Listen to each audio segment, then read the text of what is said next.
జై శ్రీరామ్. మదమెక్కిన ఏనుగు మురిక్కాలువల పడ్డదంట. ఆ తరంగా ఉంది మన ఎస్ఎస్ రాజమౌళి కథ.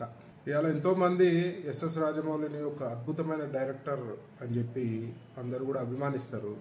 కానీ మొన్న ఒక స్టేట్మెంట్ తోటి ఇవాళ హిందూ సమాజంలో ఒక తీవ్రమైన వ్యతిరేకత వచ్చింది. మరి ఎస్ఎస్ రాజమౌళి నేను కూడా ప్రశ్నిస్తున్నా, నువ్వు దేవుడిని నమ్మకపోతే నమ్మకు, మరి నీ ప్రతి ఒక్క సినిమాకి ముందు పెద్ద ఎత్తున పూజ చేసి మరి ప్రారంభోత్సవం చేస్తావు కదా, మరి నువ్వు నమ్మనప్పుడు ఎందుకు చేస్తున్నావు? ఆల్రెడీ అందరు విమర్శిస్తున్నారు దేవుని కథలతోటి నువ్వు అడగోళ్ళు డబ్బులు సంపాదించినావు అని చెప్పి.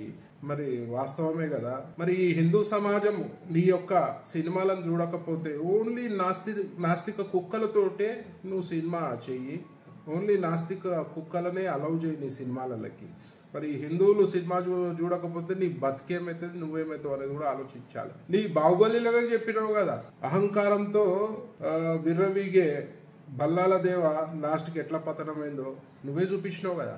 మరి అలా నువ్వు కూడా అదే అహంకార ధోరణితో పోతే మాత్రం నీ పతనం కూడా ఖాయమని చెప్పి ఈ సందర్భంగా తెలియజేస్తూ, మరి హిందువుల మనోభావాలని కించపరిచే విధంగా ఎవరైనా ప్రయత్నం చేస్తే మాత్రం బిడ్డ బాగుండదు.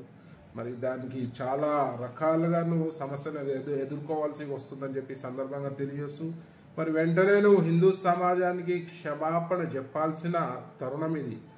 లేదంటే నువ్వు ఒక హిందూ ద్రోహిగా విద్రోహిగా ఈ సమాజంలో మిగిలిపోతావు.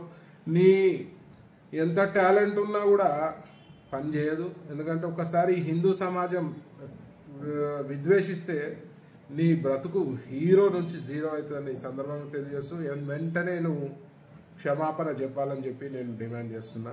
జై శ్రీరామ్.